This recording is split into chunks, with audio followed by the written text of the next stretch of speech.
तो आज के इस लेक्चर में हम पढ़ने वाले हैं collegium system. Okay, collegium system जिसके थ्रू सुप्रीम कोर्ट और हाई कोर्ट के जजेस को अपॉइंट किया जाता है या फिर नियुक्ति किया जाता है। कॉलेजियम सिस्टम के कुछ अपनी खुद में वीकनेस है और उन्हीं वीकनेस को दूर करने के लिए 2014 में गवर्नमेंट 99 कॉन्स्टिट्यूशनल अमेंडमेंट के थ्रू लेकर आती है NGAC, national judiciary appointment commission. लेकिन सुप्रीम कोर्ट एक साल के बाद ही 2015 में ही उसको नॉन कॉन्स्टिट्यूशनल बता के उसको बंद करवा देती है और सुप्रीम कोर्ट ये बोलती है कि हम NGAC से अच्छा सिस्टम प्रोसीजर लेकर आएंगे आगे चलकर फ्यूचर में। बट 2014 की ये बात है, 15 में नॉन कॉन्स्टिट्यूशनल बता दिया गया, 15 से लेकर 2024 चल रहा है। इस 9 इयर्स, इतने सालों में क्या सुप्रीम कोर्ट अपना काम कर रही है? क्या सुप्रीम कोर्ट को जो बातें बताई गई है वो अपने प्रोसीजर में या कॉलेजियम सिस्टम के सुधार, कॉलेजियम सिस्टम के जगह पे कोई नया प्रोसीजर लाने को सोच रही है? इन्हीं सब बातों को जानेंगे आज के इस लेक्चर में। हे एवरीवन, मैं हूं Pushpa, you are watching high aims और अब हम स्टार्ट करते हैं लेक्चर को। तो अगर हम बात करते हैं कॉलेजियम सिस्टम,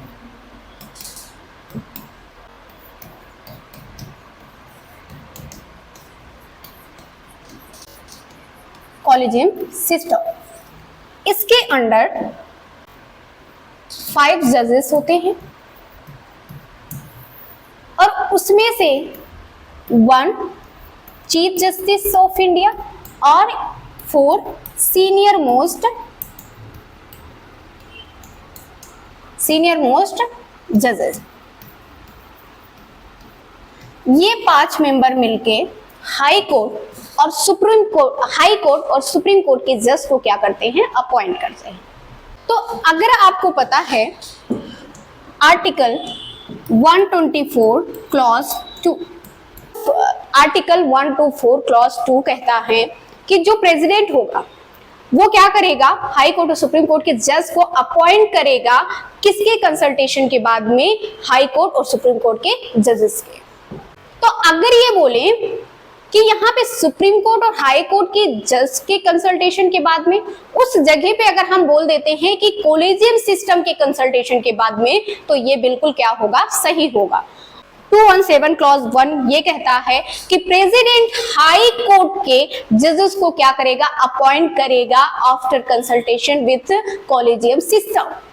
ठीक है, आप या कॉलेजियम सिस्टम बोल दो या आप बोल दो कि सुप्रीम कोर्ट और हाई कोर्ट के जजेस के कंसल्टेशन के बाद में।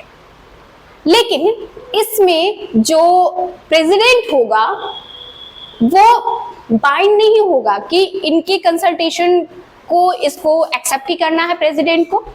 ठीक है, अब ऐसा क्या केस लेकर आता है सुप्रीम कोर्ट? ऐसी क्या केसेस होती हैं इससे रिलेटेड जिससे प्रेसिडेंट को उनकी जो कंसल्ट है, उनका जो डिसीजन है, उसको एक्सेप्ट करने के लिए बाइंड किया गया? तो आता है फर्स्ट जज केस 1981। ये देखते हैं कि what is a collegium system, ये तो हमने बता दिया। और इस कॉलेजियम सिस्टम का इवोल्यूशन क्या था? कहां से ये कॉलेजियम सिस्टम जो है वो इवॉल्व होना स्टार्ट किया? तो about the system of appointment of transfer of जजेस that has evolved through judgment of supreme court and not by the act of parliament और the provision of the constitution. मतलब collegium जो है parliament का, constitution का उसमें कोई role है। ऑल्दो कॉलेजियम सिस्टम को कॉन्स्टिट्यूशन में कहीं भी मेंशन नहीं किया गया है, कोई भी कॉलेजियम सिस्टम कॉन्स्टिट्यूशन में कहीं भी मेंशन नहीं है। तो ये किसी के प्रोविजन से, पार्लियामेंट के एक्ट और कॉन्स्टिट्यूशन से नहीं होगा, ये सुप्रीम कोर्ट का ही क्या होगा? डिसीजन होगा। Evolution of the system, first जज केस जो हुआ था वो हुआ, फर्स्ट जज केस हुआ था SP Gupta versus union of India. First जज केस 1981 में आया। इस जज केस में ये बताया गया कि जो प्रेसिडेंट होगा उसको CGI के कंसल्ट लेना ही पड़ेगा। इस जज केस में ये बताया गया कि जो प्रेसिडेंट होगा उसमें सीजीआई की एडवाइस लेना ही पड़ेगा, मतलब चीफ जस्टिस ऑफ इंडिया से एडवाइस लेना पड़ेगा अपॉइंट करने के लिए जजेस की, बट इसमें प्रेसिडेंट बाइंड नहीं होगा। इसमें ये बाइंडिंग नहीं किया जाएगा कि भाई आपको ये डिसीजन को एक्सेप्ट ही करना है, राइट। तो ये फर्स्ट जजमेंट केस था, ये फर्स्ट जज केस था जिसमें ये बताया गया कि प्रेसिडेंट को सीजीआई की एडवाइस लेना चाहिए, लेना होगा, बट प्रेसिडेंट बाइंड नहीं होगा उनके जो डिसीजन है, उनकी जो कंसल्ट है उसको एक्सेप्ट करने के लिए, राइट। फर्स्ट जजमेंट केस था SP Gupta versus union of India. यहाँ पे कुछ लिखा है कि प्राइमेसी ऑफ द सीजीआई को बताया गया है इसमें, और the ruling give the executive primacy over the judiciary in judicial appointment for the next 12 years के लिए इसको कर दिया गया। नेक्स्ट आता है सेकेंड जज केस 1993। सेकेंड जज केस 1993, इसमें क्या था, सुप्रीम कोर्ट, ये किसके वर्सेस हुआ, तो किसके बीच में हुआ था, supreme court advocates on record association versus union of India, इनके बीच में ये केस हुआ था 1993 में।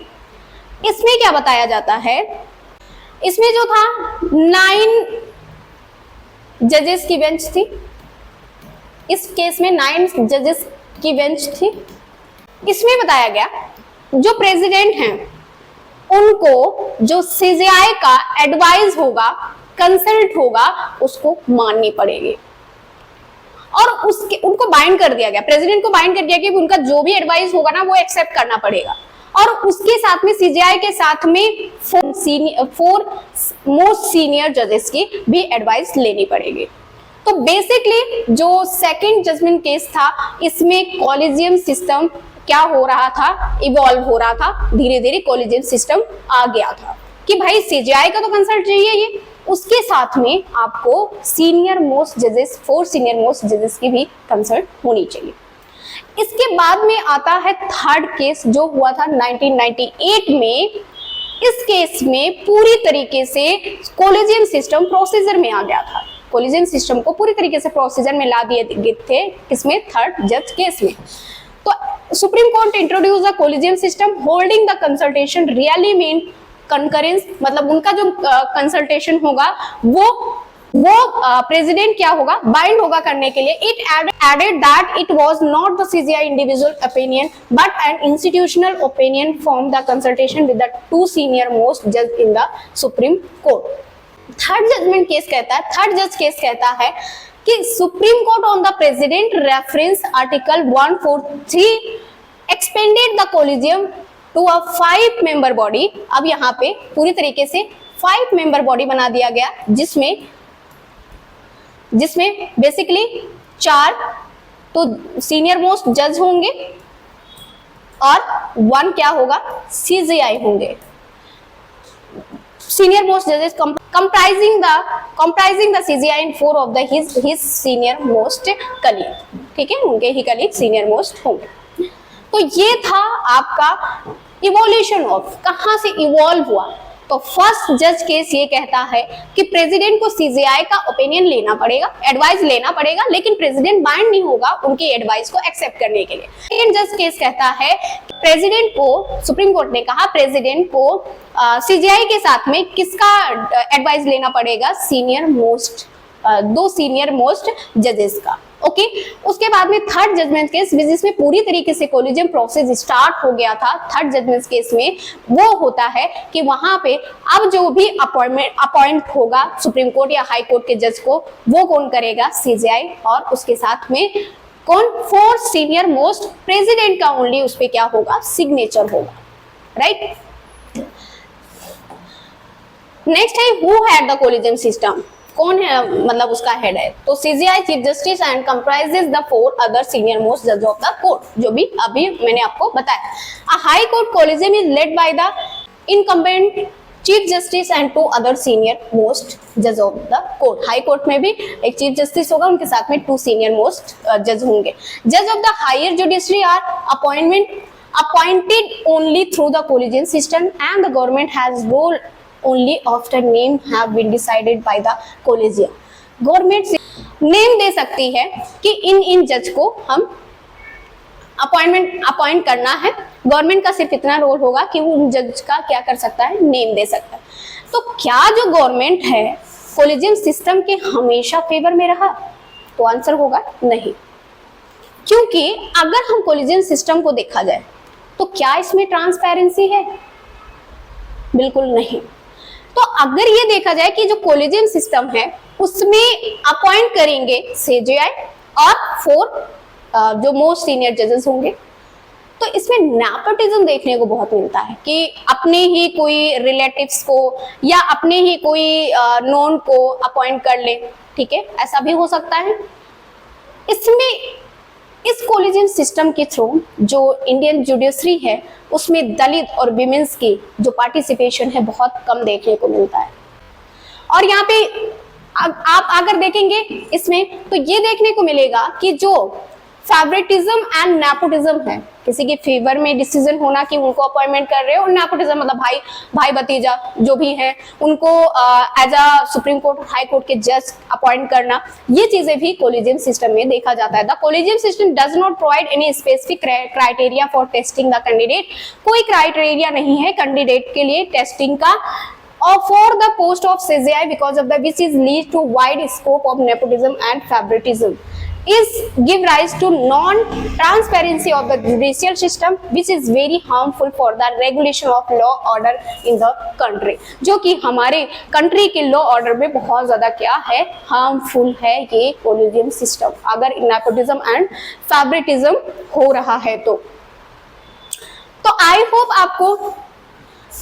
आई होप आपको पूरा लेक्चर समझ में आया होगा कि ये कॉलेजियम सिस्टम क्या है, कॉलेजियम सिस्टम कैसे इवॉल्व हुआ या कॉलेजियम सिस्टम कैसे वर्क कर रहा है, सारी चीजें आपको समझ में आया होगा। तो अगर आप न्यू व्यूअर हैं, please do one thing, like share and subscribe and do not forget to refer with your friends.